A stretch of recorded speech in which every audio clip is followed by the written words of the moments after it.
You know, we know that primary is generally, there are fewer primary care providers. A lot of them have retired. This has been a tough moment for a lot of primary care providers. The COVID pandemic and has sort of accelerated, I think, some of the retirements and the folks going out of the workforce. So how do we make primary care really an attainable and attractive, a sustainable career choice for a larger and more diverse cohort of not only medical providers, but for social workers and for community health workers and for a whole set of people that we know really matter in terms of doing that kind of team-based care? What is it that we need to do to sort of shore up the workforce? So, I mean, I think for this question, I kind of think about my own experience. I was someone who grew up with a father who was in healthcare. He's a pharmacist, although he was one of the only folks within our family who even went to college. And then I went to a historically Black college and university here in Louisiana that was specific for folks who were very interested in the allied health field, like pharmacy, pre-med. I went to Xavier University of Louisiana.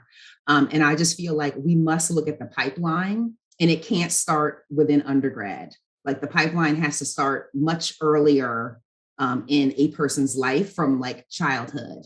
And how are we investing in providing those opportunities and exposure, particularly to people of color, Black, Indigenous, and people of color, to let them know, A, that it's an option for them if they're not seeing it within, their own communities, B, to help incentivize it, because it's not inexpensive to take the exams that is required, to go interviewing if you're a physician or, those allied health professions that need that, to take classes to prepare, like to take the test prep. All of that costs money.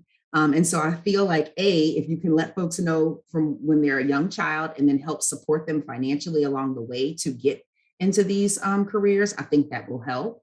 I do feel like there are, HRSA has the loan repayment programs for certain professions, not all. I'm a public health social worker, and it's still a little bit, weird for me not being in clinical practice. So that's a whole other issue because I'm not a direct service provider. I feel like there needs to be even more, greater loan repayment for folks who are not clinical, who are working kind of at the intersection of public health and primary care. But I think there are some things out there, but I think more needs to be done with the pipeline starting at very, very early ages. Yeah, Shelina, I totally agree. And I think when I think about the pipeline, it's really so much of that is about mentorship, right? I mean, the value of an amazing mentor just cannot be, you can't put a value on it because it is really invaluable. And so I think it's another thing to also incentivize and provide funding for early mentorship. And I agree, Charlene, it's got to start really early. And once you've got folks who are actually in the physician medical training pipeline, there also needs to be opportunities and funding for primary care leadership development. And that's by the medical schools, the health systems, and again, not just for the students, but also for the faculty who are going to be, taking time away from their clinical time when they could be making money, and counting their RVUs, but really providing funding so they have that protected time to do that work. I wanted to raise two other sort of, different topics that I think are really important to think about when we want to think about how we can make primary care more attainable and attractive.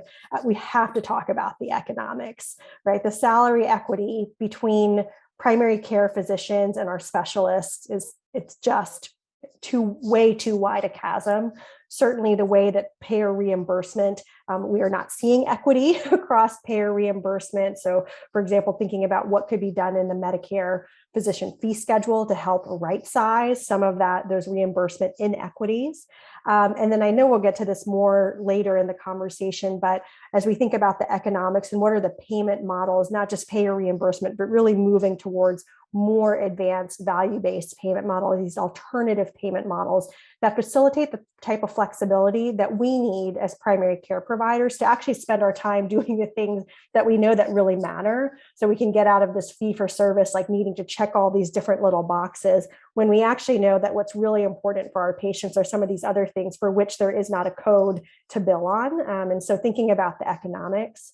And then I think the second or the third thing, in addition to the pipeline, the economics, I think the third is it's really hard, Louise, as you said. And I think primary care docs more than ever are just super burnt out. And so when we're thinking about how do you make this an attractive and a sustainable career, we really have to think about how is it that we as a system can reduce some of these friction pain points that primary care providers are feeling, because people are burning out. They're resigning from their primary care roles that they've played for years, decades, because it's just gotten too hard. And there's so much time that's spent doing these things that aren't the things that we went into primary care for in the first place.